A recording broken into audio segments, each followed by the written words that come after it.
Alrighty. Smackdown was 3 hours. Child, I didn't think we were gonna make it, but we made it through. Triple H was able to make a really good show, good matchups, and he gave us a nice little surprise in the show. A lot of it was fairly predictable, but we did get something out the deal. So first things first, I got paid little bills, just a little bit, just a little bit, pay little bills. Hello to Kayla, she's my top commenter of the day today. And we got B. Jeffers. Tay is here. Kway, hello. Quan is a member, so shout out to you, Quan, for being a member. Brandy is here. Hello. And of course, we got my other member, Layla. I appreciate y'all. Now, y'all just saw book club is starting on January 18th. And the very first book that we're going to talk about is Lita's book. So y'all got a few weeks to read Lita's book or listen to it on Audible. The book is fairly short. It's only like an hour and some change. So it ain't a lot to really unpack and go over. So go get the book so we can talk about it together. Okay. With all that being said, hello and welcome to the show. We're going to be talking about SmackDown's 3-hour show, the format, how I felt about it, if it should stay at 3 hours. Okay. We're going to talk about all that good stuff. Okay. And we're going to talk about all the events that have happened in the show. So let's talk about the first thing that we saw tonight on SmackDown, if I can remember, because it was 2 hours ago. Well, 3 hours ago. Let me think. Oh, it was Cody. Cody was the first person to come out there and talk, which was interesting because Cody is not cleared to compete, yet he is still able to come on the show. Discretion. He is allowed to come to the show and be a part of the show. He came and spoke his piece, essentially what he said. Let me think. 5 minutes. 1, 2, 3. He basically was coming out there to say his piece about Kevin Owens and their potential match leading up to Royal Rumble. This led to a very interesting and peculiar interaction with Drew McIntyre because Cody wasn't out there long. And Drew comes out there and he does one of the weirdest and creepiest things he could have ever done. And that was he hugged Cody. It was strange and it was an unnerving type of gesture. It didn't feel like sincere or sweet. It felt very, very sinister. That's how it felt to me. So Drew hugs him and he basically tells him, like, you're doing too much. I need you to fall back. Like, you are out here. You're not clear to compete. You're supposed to be the franchise guy. He said, we're in an era now where this is the best WWE has to offer to the world, and you're at the helm of it. You're the quarterback, and you are jeopardizing that with this silly ass crusade that you have. He said, I need you to listen to me. You need to relax on this. You need to calm down and think about your future and the future of this company. And Cody was just like, you know what, Drew? Under different circumstances, I probably would believe you. I probably will believe you because you and we have taken similar paths to come back to the E to be the men that we thought we always were, right? He said, you and I both left the WWE. We clawed, we scratched, we screamed, we kicked our way back into the company. And now we're here and we're both achieving goals that we never dreamed, or the goals we always dreamed and knew we could get. We both are achieving those goals. But he said, you know what? I can't say that because I don't fucking believe you. I don't believe that you're looking out for my well-being. I don't believe that you care about me in that manner because you don't. You and I both know this has nothing to do with you caring about me, this company, or this title. It has nothing to do with that.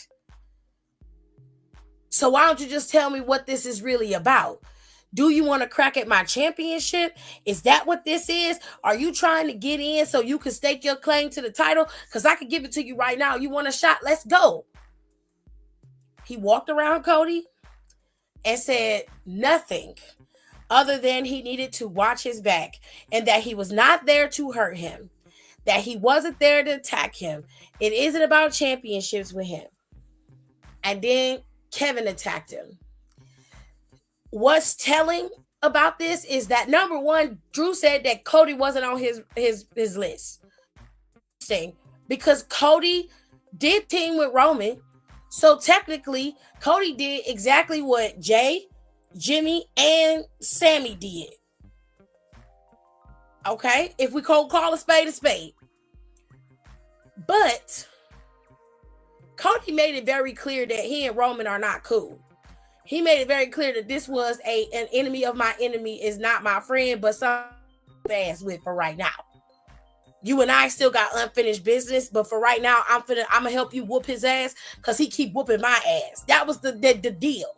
That was the arrangement. You feel me? Now, Drew stepped out the ring and basically told him to watch his back, and Kevin attacked him.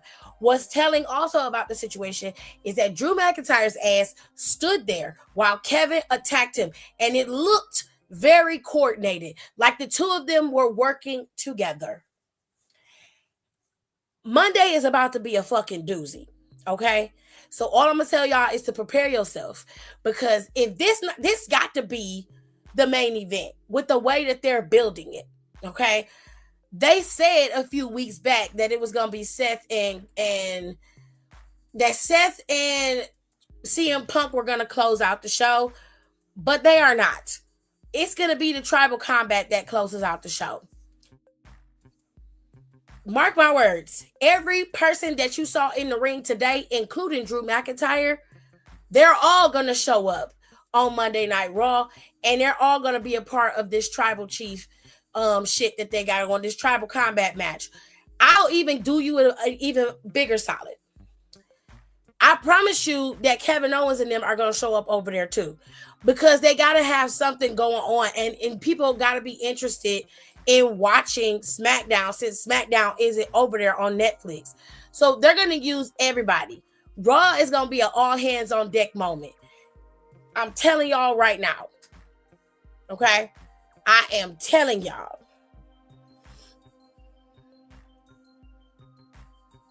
Right? Like, he hugged him and I was like, ew. And I love Drew and Cody. It was strange. It was a strange situation. Hello, Jonelle. Hello, Louis. DeAndre said, I called it 3 weeks ago. Child.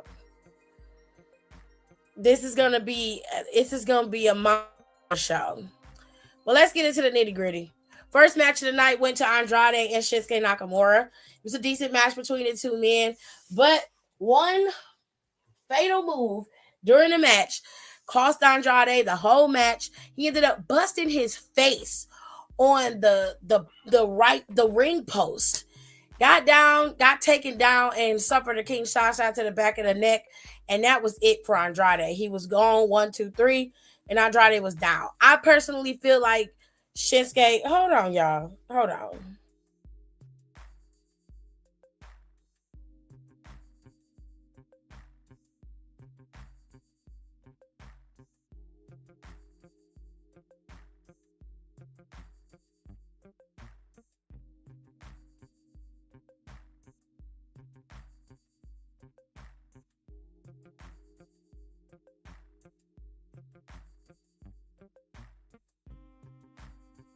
Okay, sorry about that.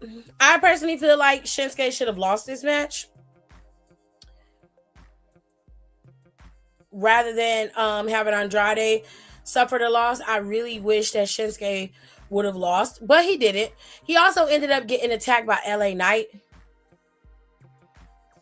at the end of the match, and LA Knight made it very clear that he was going after Shinsuke Nakamura and that his attack on him a few weeks ago was not going to go unchecked. So next week is going to be Shinsuke Nakamura versus LA Knight for the United States Championship. Now, if LA Knight loses, he still has a shot at another championship with the Royal Rumble because he has a guaranteed slot in the Rumble. So even if he loses, LA Knight's still going to be one of the top superstars of Smackdown. And it looks like Shin is going to be in a bit of a tizzy. You know, there's going to be a couple people coming after that title. But we'll see. Now, there was a tag team match for the Motor City Machine Guns facing off against DIY. Unfortunately for the Street Profits, both of them got injured at house shows, so they were not able to compete. Therefore, Nick Aldis made the match between Motor City Machine Guns and DIY. What we saw backstage was a combination of people being very interesting, okay? Apollo Crews was just like, I don't know why Pretty Deadly is running around lying. They know full well that it was not the Garzas who attacked Street Profits, but it was DIY. I saw them and they know for sure that it was DIY because they're in bed with them. Now, Pretty Deadly decided to confront Apollo Crews. Meanwhile, the Garzas was looking for Pretty Deadly and they made sure that they were seen.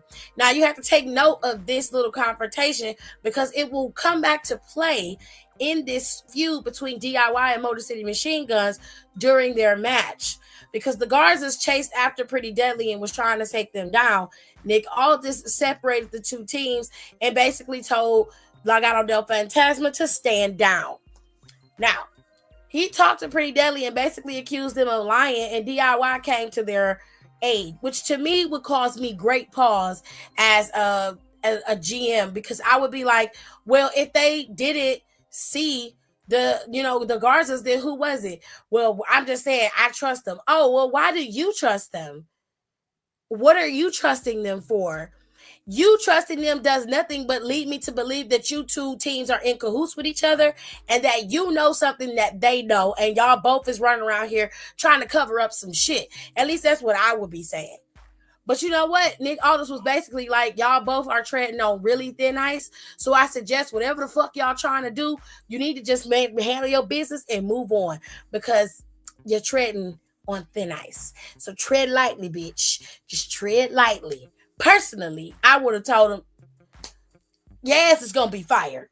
If I find out evidence that you attacked these men and that you out here getting other people attacked for it, you are a cancer to my company and I can't have that. So if I find that shit out, your ass is going to be fired. But that's just me. That's just me. That's just me. Anyways, going into the ring, we had the match between Motor City Machine Guns and DIY. Typical match between these two teams. No shade to either one of them. But we have seen it before. And it was a good match. It wasn't bad. It was good, but we have seen it before. Towards the end of the match, the Garzas was chasing Pretty Deadly. We saw them run around the ring and attempt to run into the back, fighting each other. But they doubled back into the arena, got in the ring, and then fell on the Motor City Machine Guns as they were submitting DIY. This gave DIY the opportunity to get a disqualification and retain their titles on a DQ. Motor City Machine Guns didn't even get the chance to lose the damn championships rightfully. They ended up losing it on a disqualification. That's gotta suck. Okay? That's gotta suck balls. Yeah. Now backstage, Candice LeRae was back there talking to Naomi. And I mean not Naomi, but she was back there talking to Nia Jax. And basically she was just like, we don't. She says, where's Tiffany? Nia wants to know where Tiffany is. And Candice is like, it doesn't really matter. She's not really an asset, to you. Like, we saw what she did with the tag team title match we had. And Nia was like, yeah, you're right. But you know what? You take care of Bianca, and if I can beat Naomi tonight, which I will, maybe we'll get another shot at those titles, which Candice was, seeming to be beaming from ear to ear about. Cool. Tiffany was nowhere to be found. Okay, let's make that very clear. She was nowhere to be found. Show progresses, some promos are cut, and then the match happens. So it's Tiffany Stratton comes out there later. This match on the card was the best match of the night. This was the best match of the night. It was so much fun to watch. So many near falls for Naomi. Oh my gosh, it was such a good match between these two women. Naomi works with Nia, but Nia really sells really well for Naomi, which I appreciated that because Naomi almost didn't drop off, but Nia made it look like she did. So shout out to Nia for doing her job, girl. But anyways, Naomi almost got the win, but Tiffany Stratton came down there acting like she was getting ready to cash in. Not only didn't she cash in yet, but she knocked out Naomi with the briefcase, made sure Nia retained her title, only for her to then attack Nia as they tried to attack Bianca Belair, attack Nia, take out Candice LeRae, and then as she got out the ring, let Bianca hit Nia with the with the KOD, and then she took and got the championship. Tiffany Stratton is the new WWE champion. Let that sink in. Let that sink in. Girl, the Sabrina Carpenter looking like is the WWE Women's Champion.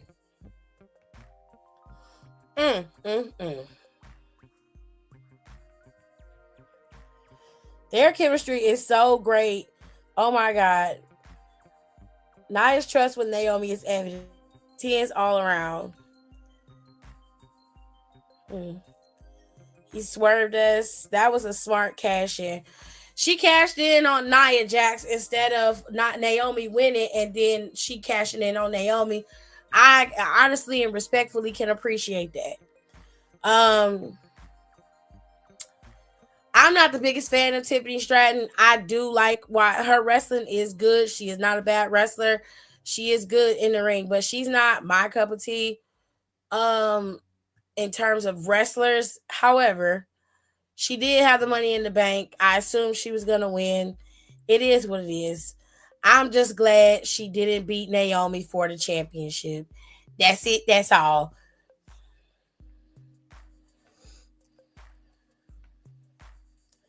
B. Jefferson said, I'm glad Naomi wasn't the one to get cashed in on it. That's where I'm at. Just curious. Will there ever be a failed Money in the Bank cash in? I'm sure if somebody like Chelsea had won it, it probably would have been a failed cash in, no cap. But I mean, for now, it's 100% success rate for the girls. And at some point, they are going to have a failed cash in. I feel like, I hate to say it, but if somebody like Piper get the briefcase like next year, or I mean this year, or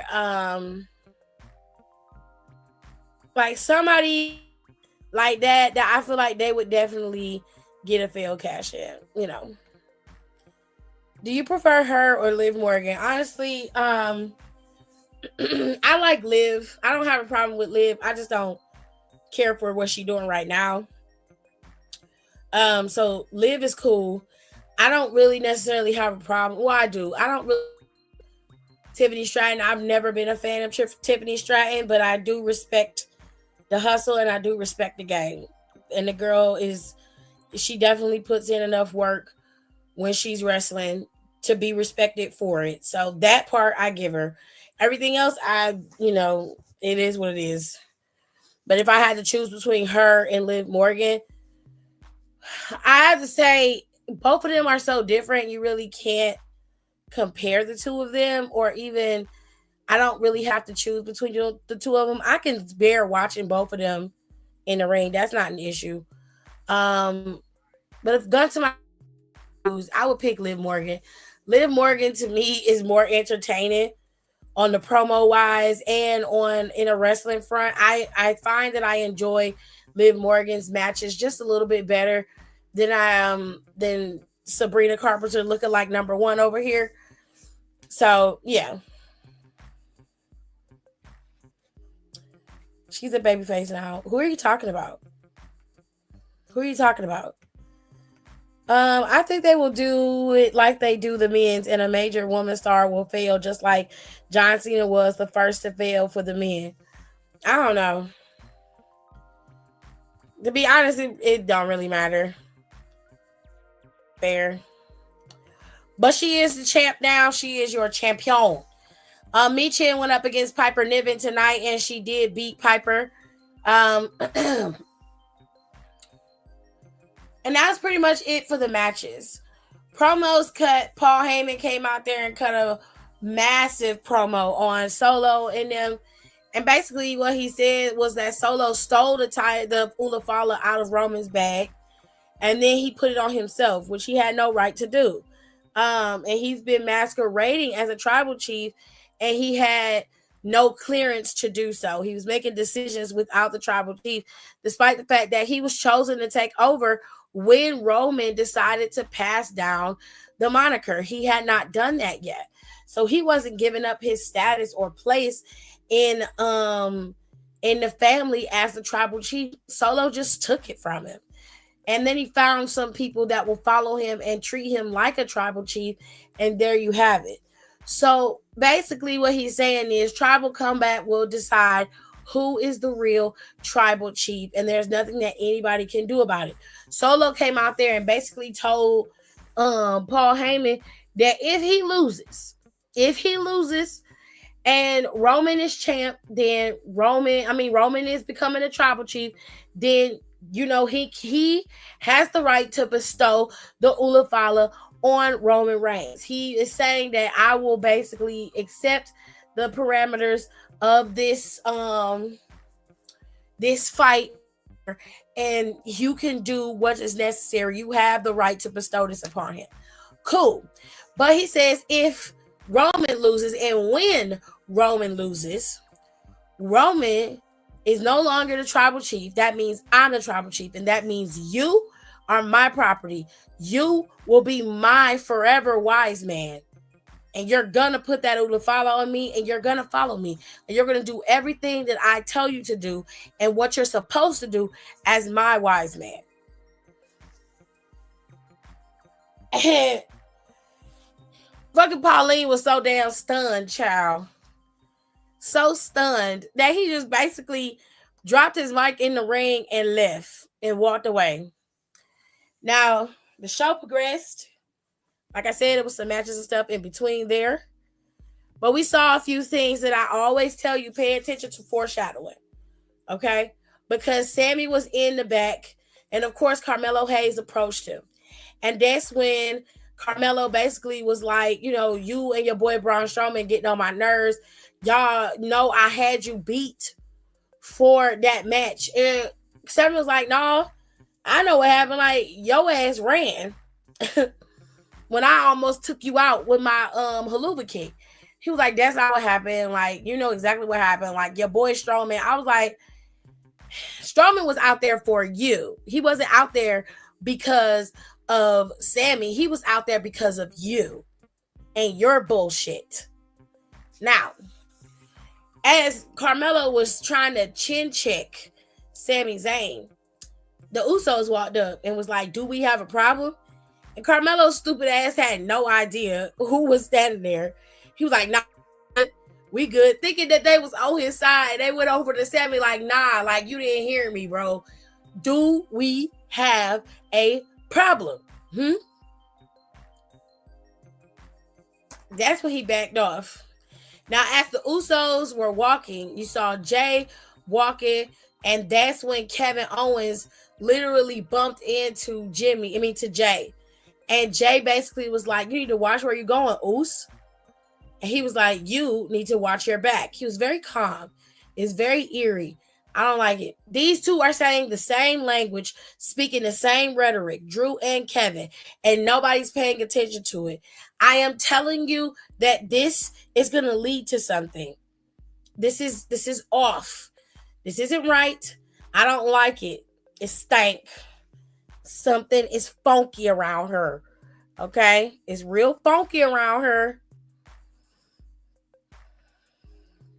Nikki Cross should have been a failed cash in.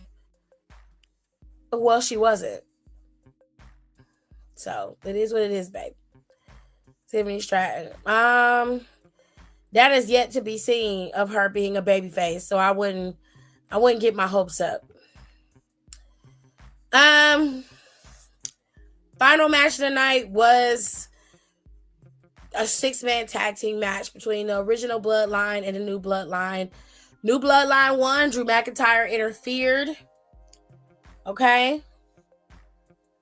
Oh, child. It was a lot. It was a lot going on. But the New Bloodline ended up picking up the win. And of course, they ended up standing tall over Jey Uso, is who they pinned. At this point, I expected nothing less. They are heading into Monday. And of course, Solo has all the momentum, which leads me to believe that Solo is definitely going to lose on Monday. Whether it's a whole bunch of interference or not, he's not going to be the tribal chief by the time Monday Night Raw is over with. Now, for that being said, loves, we got a lot to talk about. So, first things first. Okay. Let me explain some things.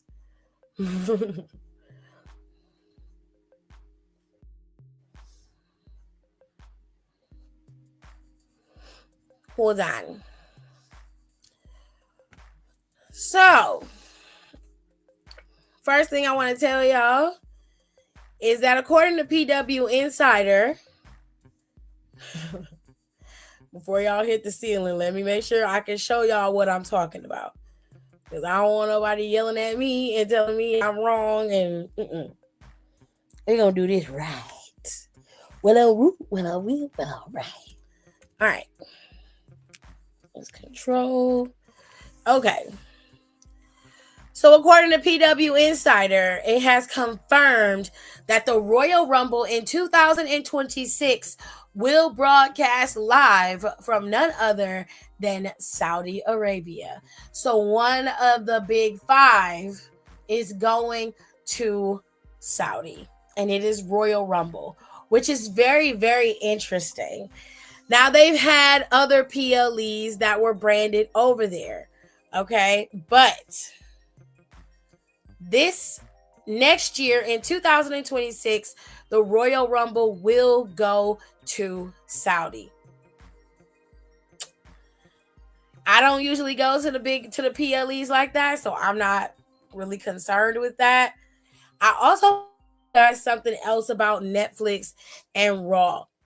So everybody was concerned about how they're going to do the shows on Netflix because they'd be able to broadcast a taped show, but Netflix doesn't want that. They want the live views. So from here on out, when the shows go overseas, Netflix, the shows will play on Netflix in the middle of the day.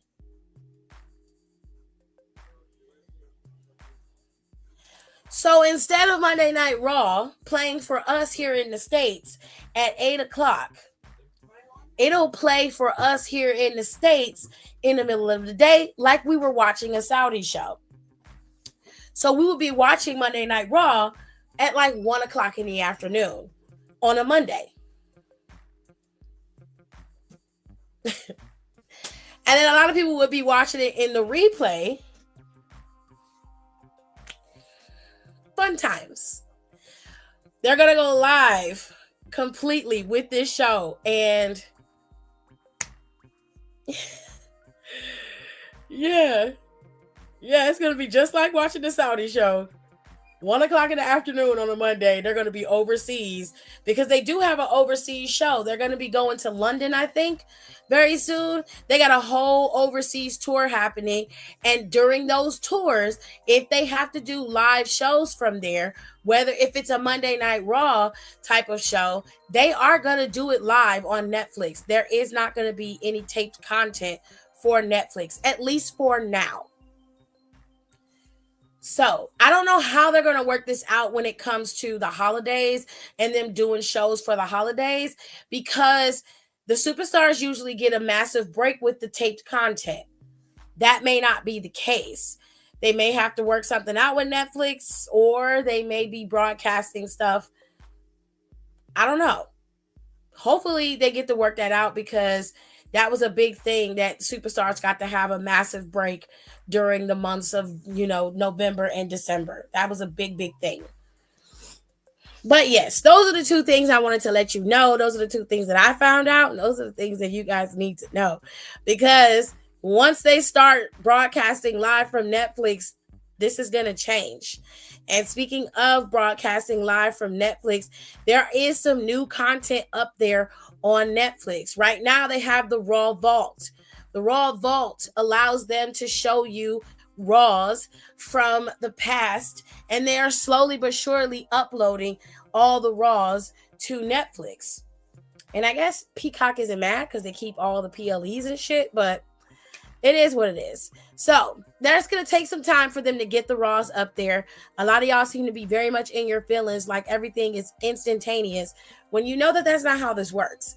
It takes time. They can't upload everything at once. It's still a process. So while it's a process, keep your panties on, okay? Also, not only do they have the Raw Vault, but they also have Raw Classics. And WWE Raw Classics is a TV show that's hosted by none other than Big E. And Big E is going to be talking to you guys about classic matches, classic promos, feuds, and all that good stuff. He's going to run it down, and we're going to see everything. There's also something else that's going to pop up on Netflix called Retrospective, which is going to talk about Raw and the classicness of it and older Raws and everything. And it's going to go through different superstars. They're going to be talking to everybody from Trish Stratus to Lita to John Cena to R-Truth to even Big E. They're going to be having conversations with former and current WWE superstars about Raw, its entire inception, how they felt about it, and some of its best moments. There is also a best moments for Raw segment or show on Netflix that you can watch. You can also look at superstar profiles, whether they're legends or current WWE superstars. There is a lot of content for you to sift through. So I hope that you guys enjoy Netflix and what they have to offer. I'm going to go over there and look and see what they got going on. I just want to see how it look. You know what I'm saying? I just want to put it up. Anyways, so on Monday, it's a lot, Brandy girl. It's a lot going on. I just want to see what they got going on, okay? So on Monday, we got four matches that are scheduled. And of course, John Cena is going to be showing back up because his farewell tour begins on Monday. This is where it starts and leads to WrestleMania, and that's where it ends. John Cena will be featured prominently on the show. He more than likely will be a part of the first couple of segments. I guarantee you Triple H is more than likely going to open up the show. He usually does when there's some type of reset or restart. He usually is the guy we see opening up the show. But the match card for The Netflix Raw show is as follows. So for now, Jay Uso is facing off against Drew McIntyre. We also have the Big Kahuna match with CM Punk and Seth freaking Rollins. We have the Tribal Chief Tribal Combat match. And then, of course, everybody is looking forward to not only the Tribal Combat, but this match. Liv Morgan will face off against Rhea Ripley for the women's championship. Now, I keep seeing that it is a last woman standing match, and then I'm seeing that it's not, that it's just a regular championship match. I don't know, but with this match having to end this feud, I wish it was a last woman standing match. I feel like they could take up a lot of time with a last woman standing match, and it would be great. Wow, look at that. Look at that. Mm-hmm. That's crazy. That's nuts. Wow. Oh, the Jerry Springer doc is up. Tuesday. I'm watching that. I can't wait. It's gonna be fire. Fluffy got a new stand-up coming out. Yeah. So those are your shows, your matches for right now for the next week's Raw. I need to get his new shirt. Right, I'm gonna show y'all his new shirt, by the way. John Cena's new merch is up, and it is absolutely fire. But there is a shirt that he has that has every title that he's ever won on the back. And I believe it has every opponent that he's beaten. Hold on. I want y'all to see it. So I'm going to go to the WWE shop so y'all can see it. This is the shirt I want. I want the shirt so bad.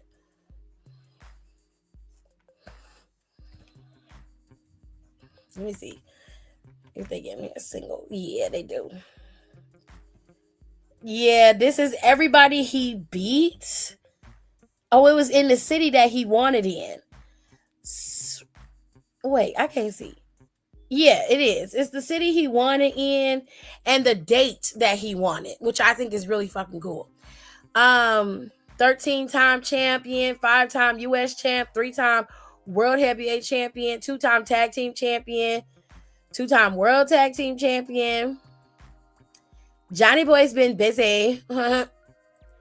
Super busy, bitch. Super busy. I'm gonna show y'all. Hold on, let me get this John Cena merch off. But this is what the shirt looks like. The shirt is actually really, really cool. I really like it. Let me see if I can zoom in just a little bit. A wee little bit. That's about as close as to let me get.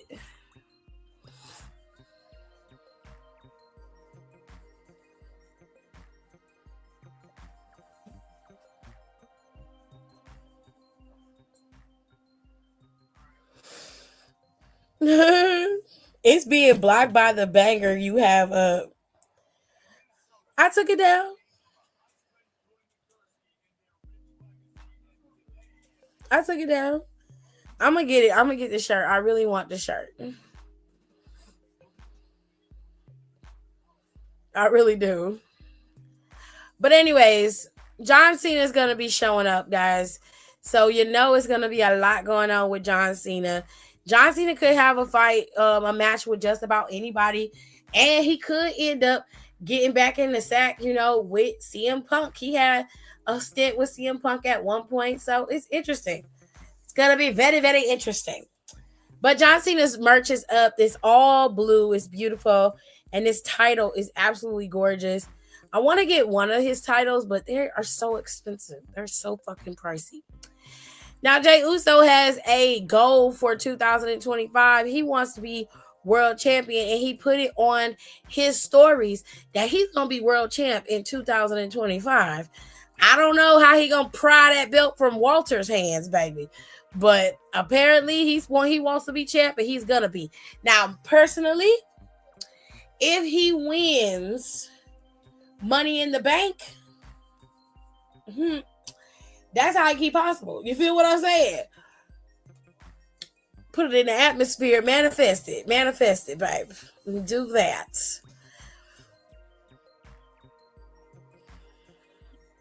So, with all that being said, y'all, this this show wasn't bad. It didn't drag. They had really solid matches. So I was happy with the 3 hour format.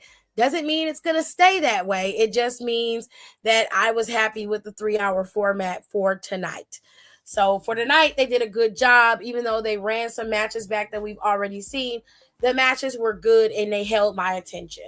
With that being, and they did what they were supposed to do, which is set up the next set, which is Tiffany Stratton being champion, giving Motor City Machine Guns probably another shot at those titles at some point. Really driving home that it's possible that they could be competing against each other at Royal Rumble very soon. And of course, they drove home the narrative and story that Solo's bloodline is overly dominant and he has a good shot of beating Roman Reigns on Monday in tribal combat. But I don't believe that. They also set some little Easter eggs up with Kevin Owens and Drew McIntyre. I expect Drew McIntyre to be into that transfer portal and him being transferred back to SmackDown. And if I were them, I would move Carmelo Hayes to Raw since Drew is over on SmackDown. Let Carmelo go to Raw and have a nice little stint with Braun Breaker, kind of build Carmelo up some more and let him have some time on the roster, especially if and when Ilya comes back. You're going to have a nice setup over there of budding superstars in that on Monday Night Raw. It's going to be very, very interesting. You could trade him or Andrade, which I wouldn't mind Andrade being traded because that would mean that Charlotte is probably going to show up over on Raw if Andrade is traded to Raw in that trade portal for Drew McIntyre. So there's a couple scenarios here that could work out in everybody's favor. I'm very curious as to how this is going to play out because y'all know Charlotte's ass ain't going to sit at home for much too long, and neither is Becky Lynch. Okay? So we're going to see. We're going to see.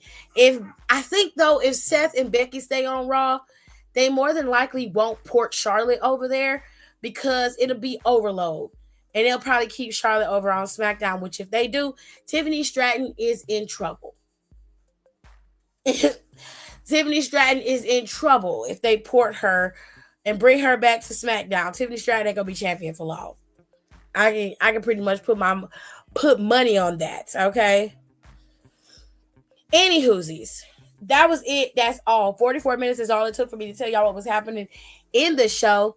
Make sure that you guys follow me on all my socials. They're always scrolling at the bottom. To help me support the channel, you can donate to the Cash App. It scrolls at the bottom as well.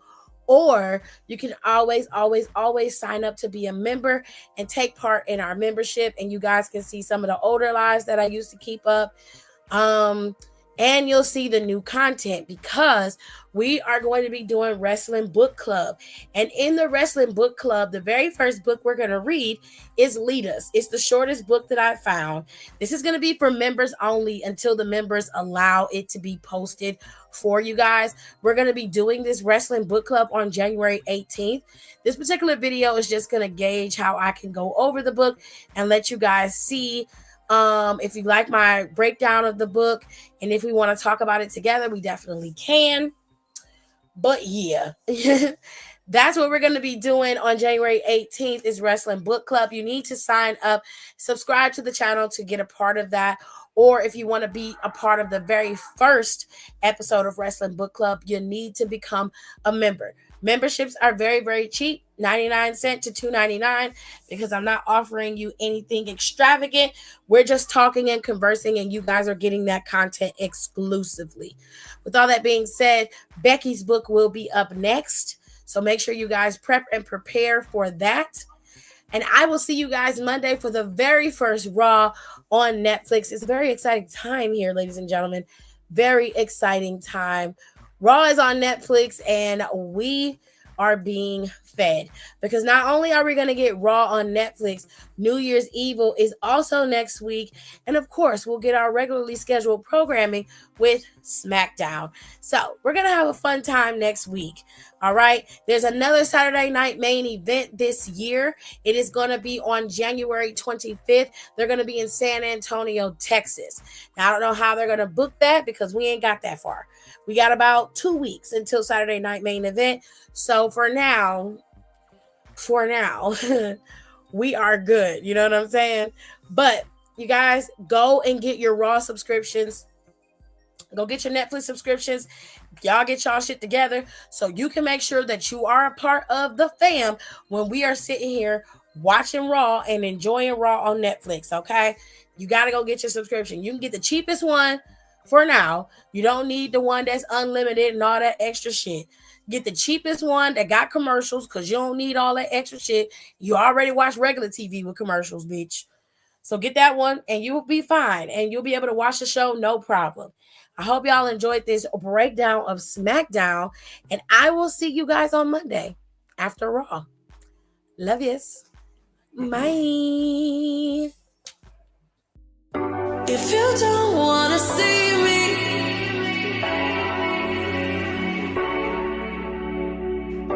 if you don't wanna see me, did a full 180, crazy, thinking about the way I was. Did the heartbreak change me? Maybe, but look at where I ended up. I'm okay already, so